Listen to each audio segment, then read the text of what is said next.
Whichever one of those wins is going to be celebrating the chair. And a couple of players I want to talk about as well that were kind of challenging that tilted. So actually, do you know what? I'm going to leave it to. I'm going to let the story tell itself, gentlemen. Do you know why? Because it's time to get into game number 1, baby. Katowice, I hope you're ready for this one. Round number 1 is underway. Gentlemen, take it away. Oh, man. So, Facts Fox, we wanted to look at this man in particular, and I'm a little bit disappointed off the bat here. At least in solos, I'll say this, though, Speedy. We talked about him, and he's been so vocal about how often he wants to go tilted. But he's given it up off the bat. So adaptations, as we were just talking on the desk, we're seeing players do that, at least here in solos so far today. I 100% expected him to drop tilted, but it looks like he's opting to go into one of the most populated, more contested areas now. Sure. So the reason you land here in Diner is because you don't want to get contested, but didn't really work out according to plan. All right, so while we do see this fight breaking down as Nate takes down Shinken, to update you as well around the map, we actually do have a relatively good spread across. We got a couple of players already being dropped as well. I'm trying to go over the list. Is any notable names that you'd Demo taking down Eric.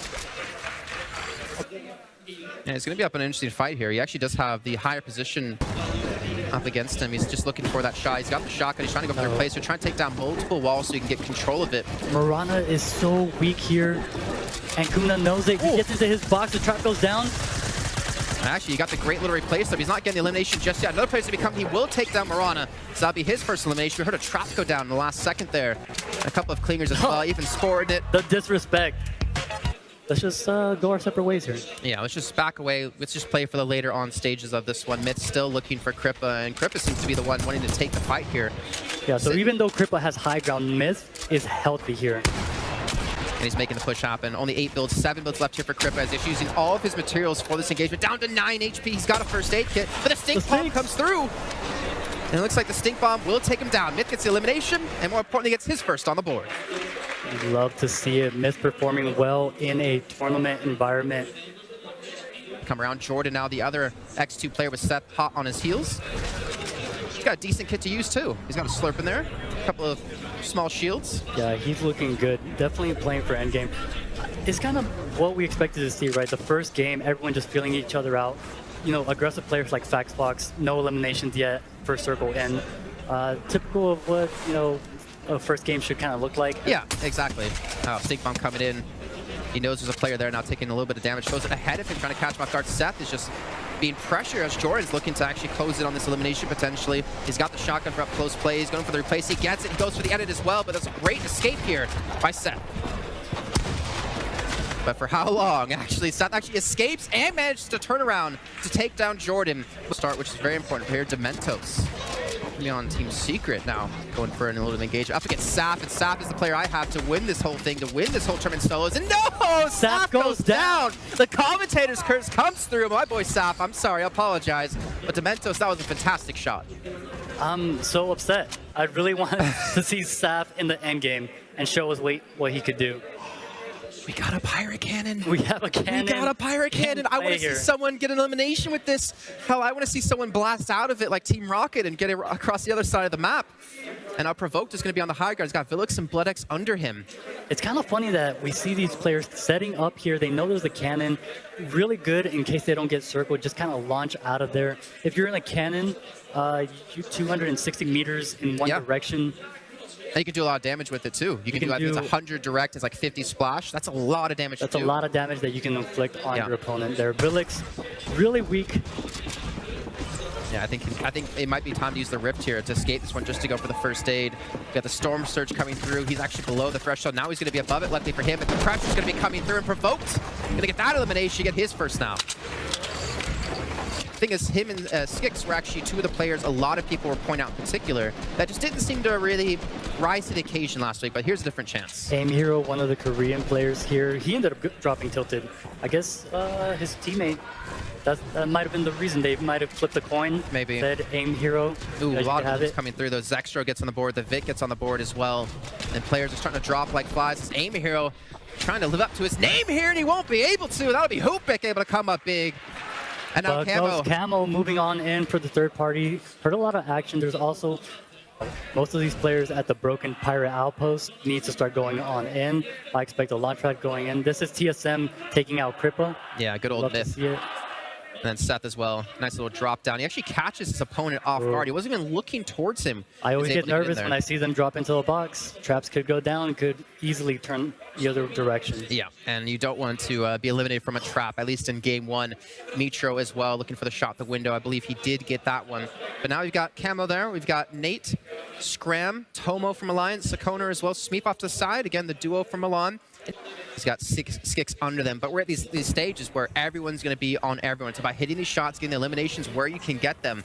You can see Jarko's still just looking for a couple of shots here in between. He's got a launch pad, so there's no need for him to rush into the circle just yet. Yeah, the ideal situation here is that someone else puts down their launch pad and you just take their launch pad. You don't really want to put down your own. Yeah. You want to save it for endgame, save it for that, those long moving circles, and most of these players over here by the diner definitely needs to start thinking about that rotation. Cloud has fallen, by the way, so TSM going to be losing another player so far in Kuna's still in it. Yeah, he's still around, and Zeke as well. Like the thing is, I don't mean it to sound bad, but there was a lot of underperforming out of players that we saw in the Polish tournament that we expected to be into the top levels. Now go into this tournament, which is, unarguably a more difficult tournament for everyone. It's going to be even more harder for him to perform, right? Yeah. You would imagine, but he's been able to break top 50 so far. Yeah, players like Zeke, who maybe didn't perform as well as they might have wanted in last week's tournament, definitely a chip on their shoulder, definitely want to prove it to themselves and everyone here. Jarkos has gone down. The Brazilians have struck. History gets his elimination on the board, eliminating our wild card player. And look at this. We see, I believe there's cannons coming through.